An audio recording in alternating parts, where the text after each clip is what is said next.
You may have tried whiskey neat or on the rocks. You may have tried an old fashioned, or maybe you've even tried the whiskey highball, the humble whiskey and soda. But for all of you that prefer your fun and fruity drinks, stay tuned, because today I'm making whiskey a little bit more fun, because today I'm giving whiskey a tropical makeover. So what you've got coming up in today's video, I'm taking 5 famous classic whiskey cocktails and I'm giving them the little STB treatment, what I love to do, and I'm putting a tropical slant on those cocktails. But there is also a 6th bonus cocktail, a cocktail that you wouldn't necessarily associate with whiskey, but after I tried it, it definitely does work. Before I dive in to show you these recipes, if you haven't downloaded my free PDF ebook yet, where I'll show you how to riff up 10 of my favorite cocktails, the link for that will be in the description of this video and in the pinned comments, so make sure you grab a copy. Now, just in full disclosure, I keep threatening to go down a whiskey rabbit hole, but I haven't needed to yet. I don't actually make that many whiskey cocktails, so I haven't gone off and tried loads of different whiskies. The whiskies that I have kind of tried, I've sort of narrowed down to me preferring Irish and bourbon over Scotch and Japanese and other styles of whiskey. This is not a paid video in this respect. You know, I'm not doing this on behalf of the Whistler. Just to be open and honest, it here in the UK is distributed by Maison Ferrand, the same people as Plantaret Rum, the same people as Ferrand Cognac, Citadel Gin. So I have got these behind the bar. So this is what I'm using. But there's essentially three whiskies here, styles of whiskey. We have got a double oak, so sort of double aged, didn't it, if you're kind of relating that to Rum World. We've got the sort of peat monster here, the smoky peaty one, which will come out to play. And I've also got, if that's around the right way, there we go. I've also got their honey whiskey liqueur, which is absolutely cracking. It's a 33%. It's a kind of a very strong liqueur in that sense. But all 3 of these will be coming out to play in this video. Can you use different whiskies, different brands, adapt these recipes? Yes, of course you can. As I always say, I'm here for inspiration, to give you ideas of what you can go and do and make cocktails for yourself. So the first famous whiskey cocktail I'm going to riff up is the whiskey sour. So we're just going to make a tropical whiskey sour.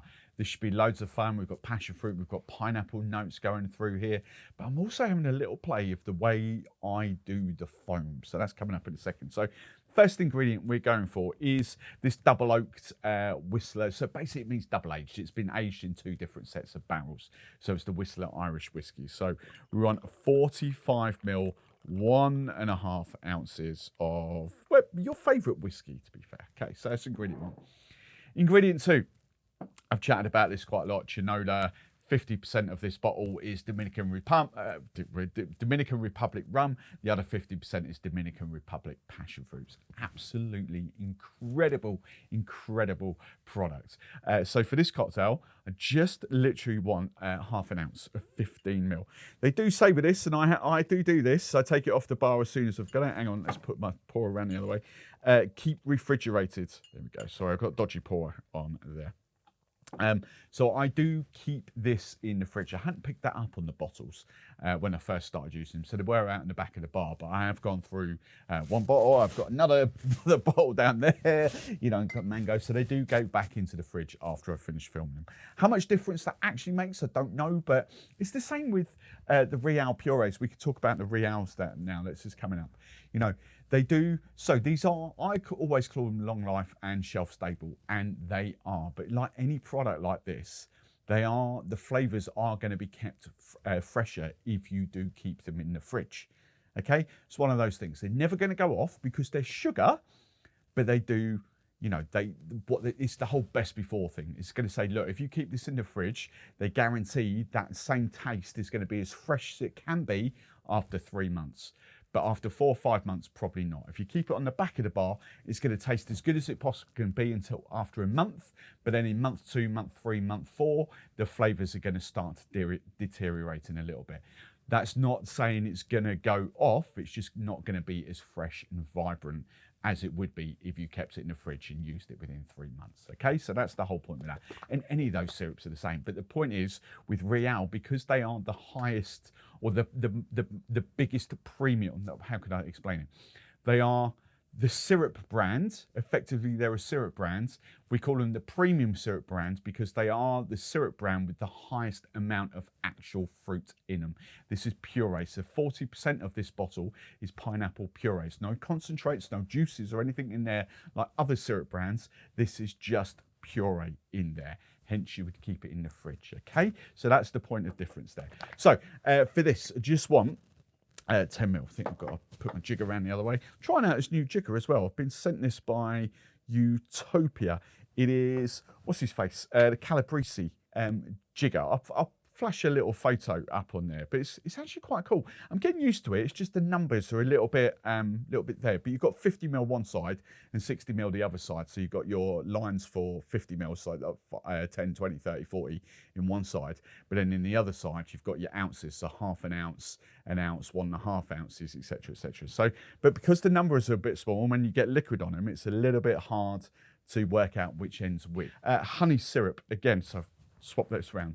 Just my homemade honey syrup, 2 parts honey, 1 part water. So we're going for 10 mil of honey syrup in there. Lemon juice, let's do lemon juice next. Remember, I do use Barman lemon and lime juice these days. Long life, shelf stable, then once opened, 7 to 10 days in your fridge. But I'll go through 3 or 4 of these a week just on hen parties without filming, you know, so they work for me. It is just 100% fresh. There's not even antioxidant in there like the ODK stuff, so it's as close to real fresh lime juice as you can possibly get in a carton. So for this, 30 mil, 1 ounce. Then I'm just going for 5 drops of my saline solution. Remember, this is 20% saline solution. So effectively you're making, I use Cornish sea salt, but you're doing, always use grams, so 20 grams of sea salt to 80 grams of water, and that gives you a 20% saline solution. Okay, 5 drops,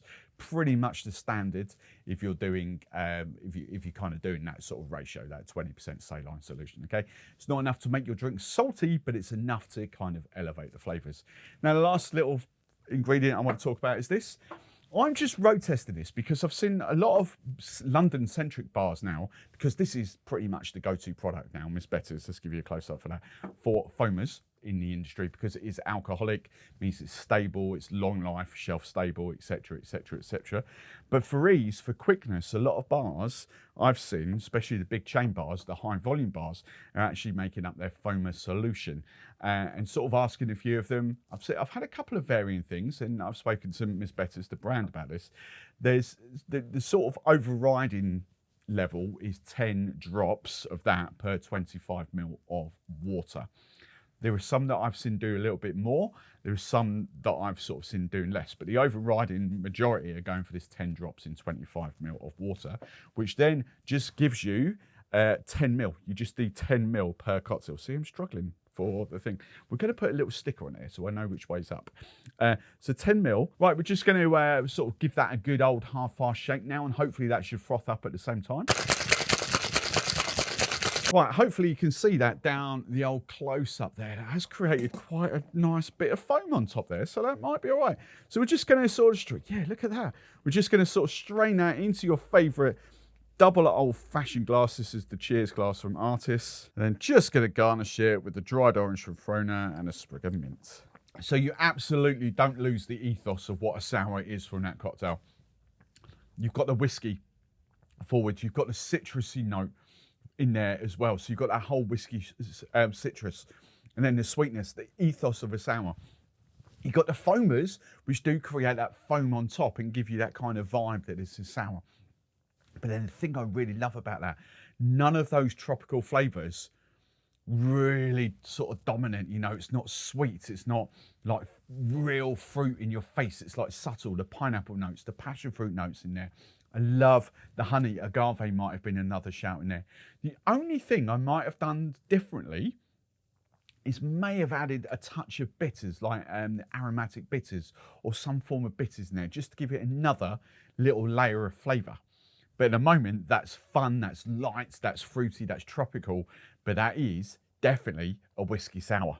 So your second recipe, there's nothing in the rule books to say that tropical cocktails have to be shaken with lots of fruit juices or anything like that. So this one, I'm actually riffing up the old fashioned. We're going to put a tropical spin on the old fashioned, something I've done plenty of times with rum, like a pina colada rum fashioned is absolutely mind-blowingly good. Love it. So the recipe I've got written down here, I'm just kind of in two minds whether to riff up this straight away. I've written down 45ml of the Whistler Irish whiskey here, and there is a few other sweet things coming. I'm going to go with it on the premise that I can add more if I need to. So I'm going to go 1.5 ounces, 45ml of the whiskey, the Whistler double oaked whiskey. And then, as you can probably see, I've got the honey version here. This is a little bit sweeter, of course it is. It's, you know, it's got honey with that whiskey, so we've got a bit of sweetness coming in there. I've put 15ml. I think 15ml was, and 45ml should be kind of all right for that, I think. So going 15ml. I've called this in the past like liquid crunchy. It's a chocolate bar we get here in the UK.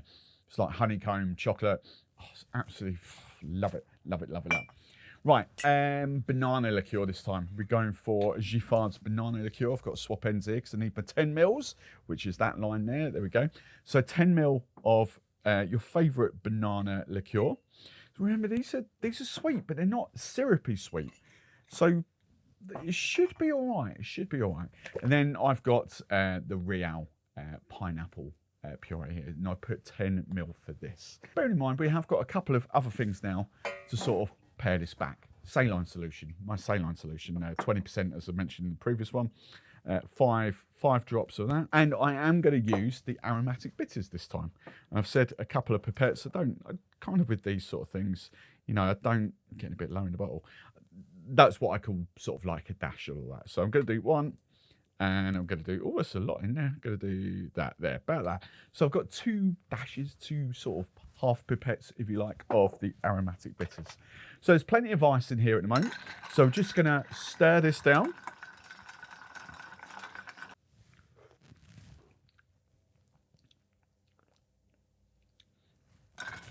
Has got a little bit of sweetness to it. The honey is there. So what I'm actually going to do, I'm going to do a quick 15ml. So I'll make sure the recipe is what I've used in the description is correct. So I'm actually going to do, wrong end again, there we go. Another 15ml, half an ounce of normal whiskey. Strain that into your favourite double old fashioned glass. And I don't think you need to go too crazy with garnishes for old fashions and stuff. I mean, half the time, are you going to bother if you're selling them? Yes, you are going to bother. If you're making it at home, probably not. But purely for the thumbnail, going to garnish with a dried orange from Frona. So, right, is this tropical? My criteria for tropical, as explained a few videos ago, you know, it's mainly all about escapism. You have a drink and you think, oh yeah, I'm on a beach somewhere now. Perhaps not that kind of vibe. You know, there's no umbrellas, there's no pineapple fronds, there's nothing like that. But where it does deliver is those fun and fruity layers. But it is way far away from being sweet. Like really, really not sweet. I'm glad I upped the whiskey. It's whiskey first and foremost. To tell you what the second note is, and it's like that liquid crunchy, honey, chocolatey kind of vibes. But that plays beautifully well with the banana in there. I can tell the saline has elevated the banana and sort of pineapple, muted but elevated. You understand what salt does with cooking. It brings out flavours. And those aromatic bitters on top. I love that. That is a really, really good.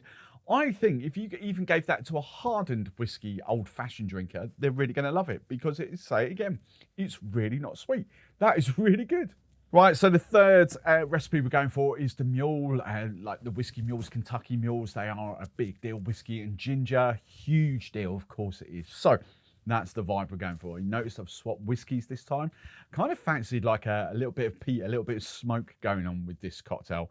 And yes, I do think it's going to work quite well. It is a tropical kind of themed here. So, you know, I think it'll work. I think it's a great, great shout. I'm going for 45 mil, 1.5 ounces of this. But, you know, play about. Use your favourite whiskies, all right? So 45 mil. And then these two liqueurs coming up are always associated with sort of tropical cocktails. The first of which is peach. You flipping love peach. So I'm just going for 10 mil of your favourite peach liqueur. I've got Giffard here. And then the next one, apricot. Apricot is part of the same fruit family as peach. I think I do prefer apricots to peaches, if I'm being really honest, but you know, they both work so well together. And Giffard liqueurs, they really are prominent in flavour as well. They don't go missing. So yes, you're going to have elevated fruit flavours here. So just 10 mil of that. And then continuing the sort of 10 mil vibes, I've got Real's agave syrup here. Do love playing with agave and honey, especially, instead of like sugar and demerara sugar these days. I think they give like great layers of flavour compared to normal sugar. So again, just a 10 mil of agave, but you can adjust that to taste. I don't think you need much more than that. It depends on your ginger beer, essentially. All right. You'll see the ginger beer I've got coming out in a second. You know, that's enough for me. But some of you, if you're using a drier ginger beer, you might want a little bit more. Lime juice this time, okay? Remember, I'm back to, I've used Barman 100% lime juice these days. It's just 100% lime, so there's not even any antioxidants. 7 to 10 days, same as the lemon juice that I said earlier. But I get through 2 or 3 of these a week, and it's just phenomenal, cracking stuff. Really is good. They're flash pasteurization techniques, meaning it tastes as fresh as it possibly can be. 20 mil, let's go that. 20 mil, 22.5 mil, couple of wedges, 2-3 wedges of lime juice, of limes if you're using that at home. But there we go, I'm going 20 mil lime juice in there. And we all are going to stick with the saline solution. I do think saline just elevates these cocktails, you know, elevates fruity flavours, I think. So, golden rule, 5 drops of a 20% saline solution, 3, 4, 5. That'll be absolutely fine. There's ice already in there. We're going to give it a shake. Then we're just going to strain this into your favourite highball. I've got the Artist Indesa glass here. They're just great glasses for that, for these kind of drinks. So it's about half filled in the glass, which should leave us enough room for old Jamaica ginger beer. We're back to this nice little rebrown. It's got a sexy new look. They've got the feisty one now, or fiery I should say, and the diet one, the light, whatever it's called. So they've got 3 in the range. They have for a while, but it's a little bit of a rebrand. So top up with ginger beer, 100 ml-ish, give or take. And then to garnish, you can never go wrong with a sprig of mint and a lime in a Mule. See, for me this time, that gives me escapism, definitely gives me escapism. So that's the big kind of thing for me for tropical cocktails. I'm a big rum and ginger beer person. When I'm on holiday away, I kind of love it. So whiskey and ginger beer is going to do the same sort of thing for me. But you get those flavours, you get those fun, fruity flavours. And where a lot of people do go wrong, they add too much, like liqueurs. I used to. Like a few years ago, I did like 25 mil, sometimes more. A little goes a long way. Like 10 to 15 mil of those liqueurs really do sort of transform drinks. They're not bold and in your face. They're just subtle, but flavours. You don't miss them. You don't mistake them. You've got that agave and that saline and the ginger. It's not an overpowering ginger. It's not a sweet cocktail at all. Delicious. Absolutely delicious. So the next whiskey cocktail we're going to give a tropical makeover to is the mint julep, or the whiskey julep. And I used to love these. I haven't made one for ages. Even the rum juleps, you know, brandy juleps with mint. Used to love them, just haven't made them for ages. Sort of effectively like mojitos without the citrus, if you want to call them that. So I'm sticking to the PT smoke, because that really worked really well. I put the normal Whistler in front of me there, but that actually worked really well in that Mule. So I'm just going to see what it's like with this, with like fun, bold, fun cherry flavours coming out here. So there is cherry, hence why I said that. First off, 2 ounces, 60 ml US double bubble of, I'm just going to say your favourite whiskey, but we're sticking with that. And then there's no ice in there at the moment. I'm picking off, I've got some mint here. Here we go. And I want 10 decent size mint leaves. maybe 12, you know, but this is a mint forward cocktail, so don't go, oh, I just want 1 or 2. You know, if you're just having 1 or 2, don't make the cocktail. It's that simple.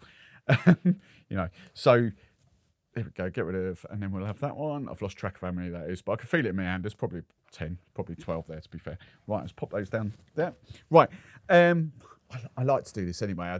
I get them there, but we are going to lightly press that into the shaker. So I just want to give it a little spank and pop those in. Now, the key thing here is don't use a muddler like this. If you're going to do this with mojitos, you know, don't use a muddler that's got a, let's hold it still so you can see it on a close-up. It's got like a really vicious end on it. What you want is like the light discs on the back, a flat end like that.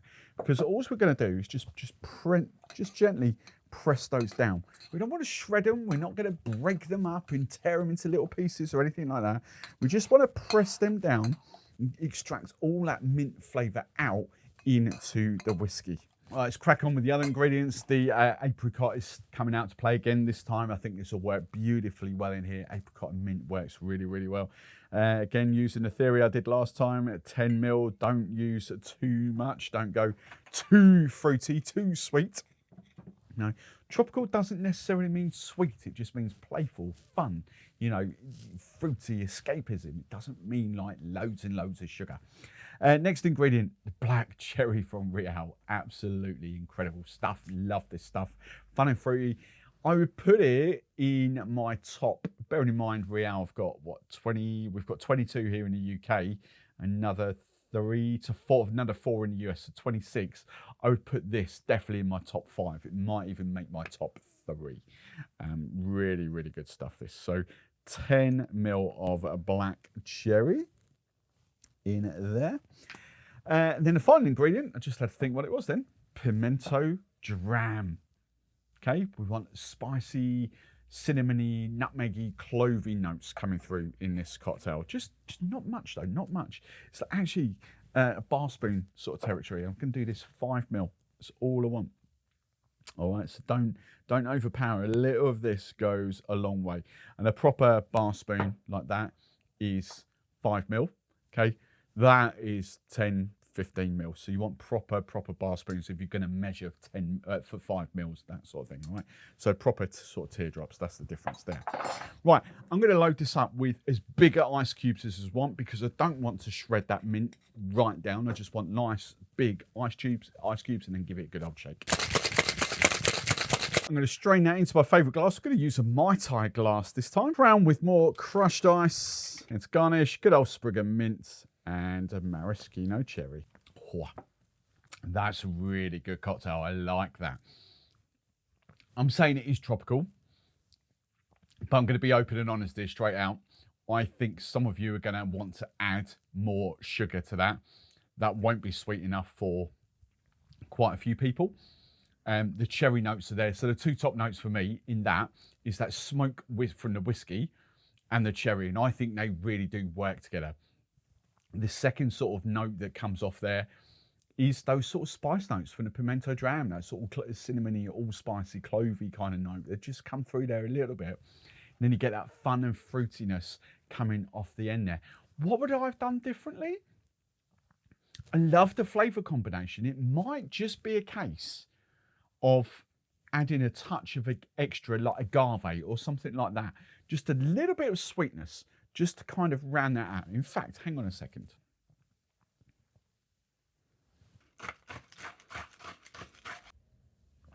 That little bit of agave, it's just dramatically changed it. Probably about 10 ml of agave went into there. Now, I'd liked it before, I did. But now that just that 10 ml, and I still think some of you are going to want more than that.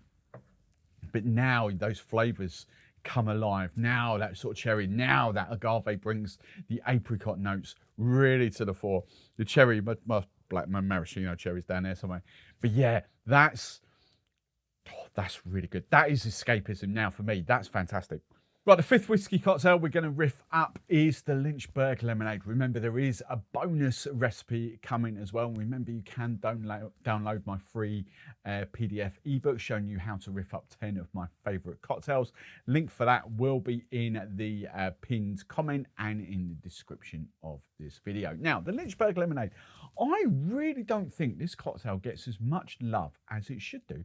It's very in its normal form, it's very basic. It's kind of like whiskey, orange liqueur, lemon juice, and Sprite lemonade. You know, it's that, but it tastes really, really good. It's kind of like an Easy Collins, if you like. Is swapping. You know, you've got your, whereas Collins is traditional soda, you've got your sort of Sprite instead going in there. So it's a little bit sweeter, but you've got their sort of orange notes. So taking that as the base of it. So. But this is obviously, we're going tropical with some fun ingredients coming out here. So first things first, if I get the right end, there we go. So it is like Salvatore Calabrese's jigger. I do really like it in principle. It just needs to be clearer because you won't see that on the close-up. One end is slightly bigger than the other.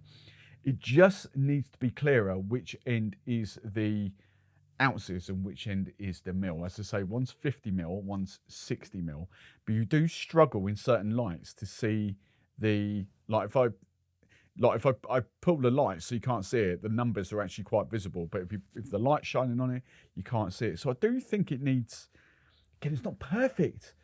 Steve, why are you not making your own jigger? Why are you not making your own perfect jigger? I don't know. Need to collaborate with someone. But yeah, just I pick bits from everything, and no one's ever got the perfect jigger. This is actually really good because it is quite fat at the bottom there compared to something like that, for instance, where liqueurs and that can get sort of stuck in the bottom. So this is a big improvement, but it just needs changing. Maybe color coding or something like that. But then you wouldn't, if you're in a 5-star Michelin star bar, you wouldn't have color coded jiggers, you know. But something needs to be done because it's not clear. Anyway, so we've got that 45 ml, 1.5 ounces of your favorite whiskey in your shaker. Next ingredient. You probably just seen it. We're going for Pierre Ferrand's yuzu. So I love yuzu. Yuzu's like a Japanese sort of citrus, cross between sort of lemon, lime, grapefruit, tangerine, satsuma kind of vibe. It just sort of molds all those into one. Same end, so I don't have to swap. 15 ml. All right, half an ounce of yuzu liqueur. I do need to swap now. We need to find that. Once you know which end you started with, it's really easy. But then swapping, like if you forget, you put it down and then you have to work out which end it is. That's when it becomes hard. Right, so Tempest Future banana liqueur. I'm using this one this time instead of the Giffard because it is more vibrant, more unctuous and all that, sort of like more syrupy, if you like. So I'm kind of using that to its advantages. But I think I am sort of preferring the Giffard sort of banana liqueurs, those styles, but this is, you know, this is really vibrant. So 15 ml, I've got that stupid jigger, there we go, stupid pourer. Right, 10 ml of the banana liqueur. There. Pimento, actually, while I've got the agave in my hands, 10 ml of agave nectar again. Now we can sort of put that down, get the bar spoon back out, because I want 5 ml of pimento dram, just a little bit of spices. You know, sometimes you can use Angostura bitters or something like that. I just, you know, it's just different use cases, different things. Play about, there's no right or wrong. So 5 ml, which is a proper teardrop bar spoon of pimento dram. And then the final ingredient is your, well, actually there's one more to come after the shake. Your final ingredient is your citrus juice. Remember, I am on Barman these days. You know, it is long life, shelf stable, but 7 to 10 days after opening. But as I say, I'll get through tons of this. If you don't get through one of these in a week, it's the wrong product for you. But for bars, it's absolutely the right product for you. All right. So just once, I'll put it away now. How much did I say this? There we go, 22.5 ml. Oh, there we go, wrong end, right. So 22.5 ml, 3/4 of an ounce of lemon juice. Right, just going to quickly shake that. There's one more ingredient to come. Right, and then we're just going to strain this into your favourite highball glass. I've got the Glitch from Artist, created by a bartender out in the US. So that should 2/3 fill your glass up. That is perfect. Now, instead of the soda or Sprite, you might have clocked it on the bar counter. We're going to go ting, but pineapple ting. Remember, if you're on my email list, you'll know about this. But the ting and Old Jamaica have had a little sort of makeover and a little rebrand. Some of them have shifted. So the pineapple, the tropical, the grape, and the cream soda have left Old Jamaica, and they're now ting. All right, so they've joined pink or the grapefruit ting.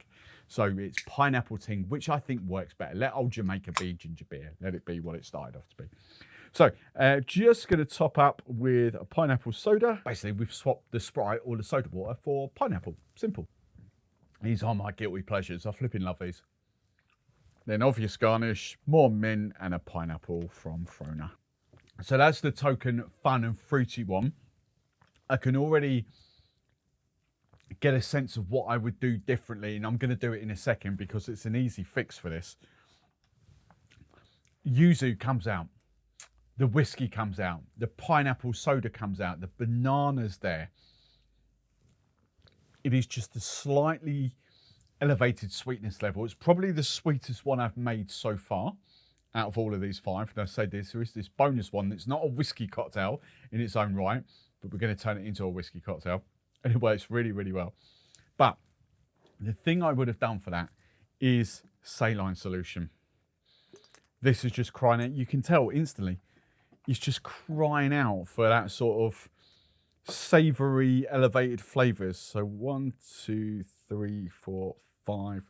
Honestly, if you've never made like a saline solution, I'd say it's been a thing for me just before COVID. So where are we? 2018-ish, give or take. That's when it started. 2017, 2018. And for me, it was all about those pina coladas. Pineapple and coconut are the 2 big flavours for me where saline solution comes out. It's salt. It's 20, as I mentioned earlier in the video, it's like 20 grams of salt to 80 grams of water. Use a decent salt. Look, obviously I'm Cornish. I'm big passionate about Cornish sea salt. I've got flipping loads of them down here. You know, loads and loads of Cornish sea salts. Smoky, you name it, my own stuff. So I'm big passionate about cold. But will Malden work? Yes. Just use like a sea salt, rock salt kind of vibe. Weigh it, 20 grams of water, or 20 grams of salt to 80 grams of water. It's pretty much industry standard. I haven't seen many other bartenders go off in a different tangent there. You just need 5 drops. And the end result is not a salty cocktail by any stretch of the imagination. It's like adding salt to your food. It elevates flavours, you know. All right, a lot of salt is going to like really become salty, but you don't add loads and loads of salt. You add a little bit of salt just to add flavours when you're cooking. Cocktails are no different. So let's just make sure that saline is all sort of mixed in there. It should be. There we go. Right.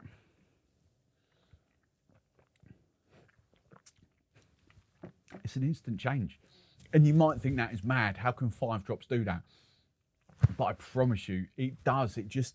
It dials the sweetness back, but elevates the flavours. And don't think that pineapple, you know, when you elevate pineapple, it's sweeter. It's not. It's just elevating the flavour. Actually, the more banana comes out now.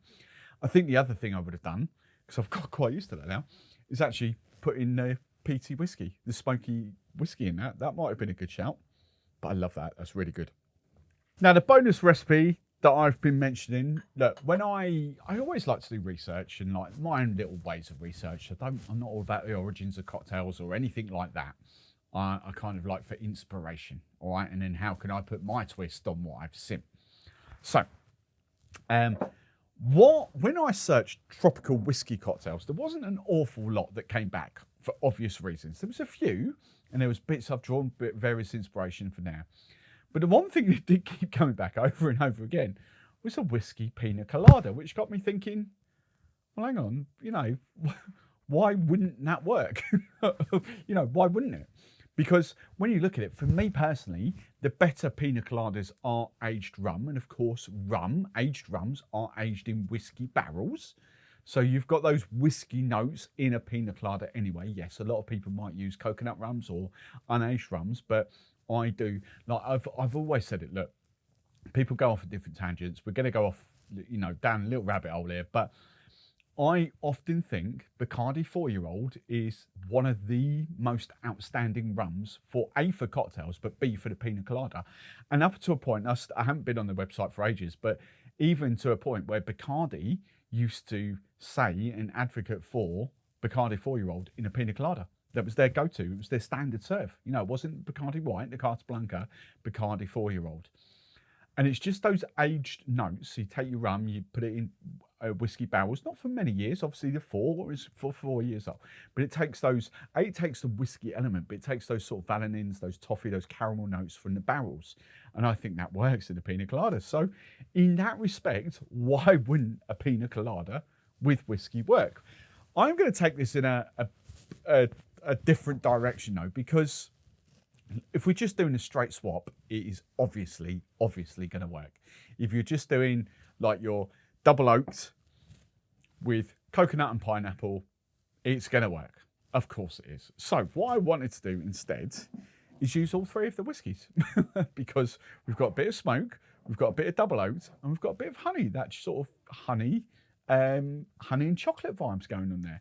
We've got a little bit of super sour because I don't really go too much lime juice in that because it will separate sometimes in pina coladas, whereas that super sour gives you the citrus element but doesn't kind of separate, if you know what I mean. And just pressed pineapple juice. And I'm going to shake it down because always, you know, it's this thing. You've watched most of you, if you're watching this far, I know you've watched a lot of my content. So you'll know the standard rule here with pina coladas that not many people talk about, but it's quite obvious. If you're going to blend a pina colada in, like for a NutriBullet, you know, you need ice to make it frozen. So therefore, you're adding dilution to your cocktail, right? If you're using a slushy machine, it freezes the ingredients. It doesn't add water to it. It just freezes the ingredients you've already got. So therefore, I never really advocate for blending a pina colada in that way. If you haven't got a slushy machine, which I haven't, I might look to get the Ninja one, I don't know. But if you haven't got a slushy machine, I always say shake, because then you control the dilution. It's so much easier to control the dilution. You shake, you discard that ice that you've shaken with. It's already started, you've warmed up and started the melting process. So you've got rid of that. Yes, you have added a little bit of dilution, but nowhere near as much as blending ice up in a blender. Nowhere even remotely close. You know, we'll be talking probably about 150 mil less water that you're adding by shaking to blending. All right, maybe even more, 200, depends on how much ice you use, obviously. 200 mil, 250 mil more water in there. So by shaking, discarding that ice and pouring over fresh ice, so you've got a cold cocktail over fresh ice that hasn't started to melt yet, you control the dilution. Therefore, it gives you not the consistency, but the closest to a proper slushy pina colada. There we go. Right, we've gone down that rabbit hole. Hopefully you've learned something. If not, you've skipped past and gone, shut up, Barman. So, where are we? Right, here we go. Got to hold that up there. Right, that's the big end. There we go. So, 3 lots of whiskey coming out here. So I've got the double oaked. So this is, I would say it's base, but I'm not going to use it as base because it's split base. So 30 ml of the double oaked. I'm going for the peat because I do kind of like that. The smoky peaty monster. 30 ml of that. In my original recipe, before I realised I was using the whistler, I did put hot honey syrup because I wanted a bit of spice going on there. Obviously, we've got the honey whiskey, haven't we? So, oh no, we still use that end. 15 ml, half an ounce. So we've got 75 ml of booze gone in there. Super sour, what have I put for that? 10 ml. Yeah, I was going to say that's about right. Right, I have to swap ends. There we go, look. So 10 ml of super sour, basically distilled citrus. Basically, what all the geeky mixo bartenders do with their acid adjusting and all that. They spend hours, not hours, they spend, you know, a bit of time acid adjusting, weighing out stuff and all that. Me, I just get my bottle of super sour, open it, there you go, pour it, 5-10 ml. Yes, it costs a little bit more money, but, You know, am I going to spend time weighing ingredients and like mixing it all up and doing all that faff? No, just click a button, buy it online, and there you go. Simple, isn't it? Simple, simple, simple. Right. I like having a wind up. I like having a wind up at the end of the video when most people have skipped past it. Right, my coconut puree, 30 ml. If you use these a lot, you'll get to the point where you know roughly how to squeeze. Okay, how to squeeze, how long to squeeze for. So I can tell the difference because this is thicker and slower. I can tell the difference between 30 ml of this and like 20 ml of the runnier stuff. All right, so I've kind of got a handle. It's just years and years and years. I mean, that product I've been using for 15 years, longer. You know, it's only the newer flavors that have been new to me. Some of them in the last couple of years, some of them, you know, a bit longer than that. The passion fruit and the pineapple, probably mid 2010s. But you know, that's 2005, 2006 for me. So we've been using that a flipping long time. And then pressed pineapple juice. I think there's a touch too much in here, but let's have a little. That's about 75 ml. 75 ml. Oh, that's good. 100% pressed pineapple juice. I did say this earlier in the video. Ceylon solution with pina coladas, phenomenal. 1, 2, 3, 4, 5. There we go.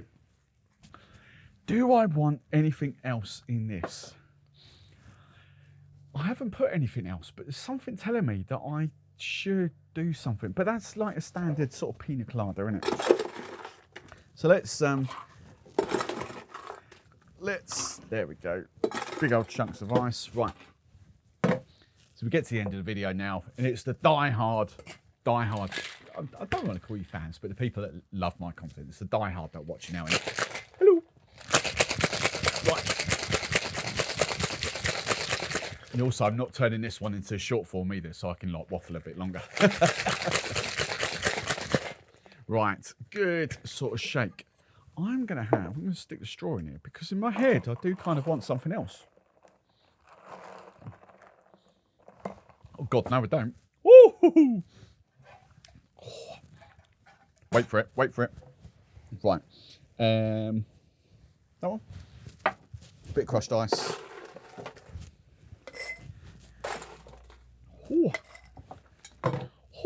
I like. It's notes, right? Strain that. There we go. See, that's half full with basically the water. If you blended that, all that is ice there. All that is going to be water in your blender, isn't it? Of course it is. Not many people kind of tell you that, do they? Right. This one, I might make this into a thumbnail. I can do it in a minute. I've got a little bit there. Right, let's get rid of that now. Oh,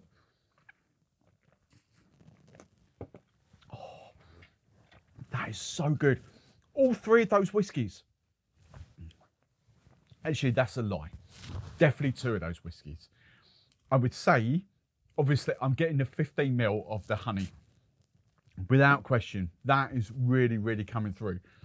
I'm getting the 30 ml of the smoky peaty. Not really in your face, but it's there. So and that'll be the one, obviously, because you're being outshadowed there, but you've got whiskey at the base of it. I would drink that. Would I even think that's not rum? Yeah, I think I would.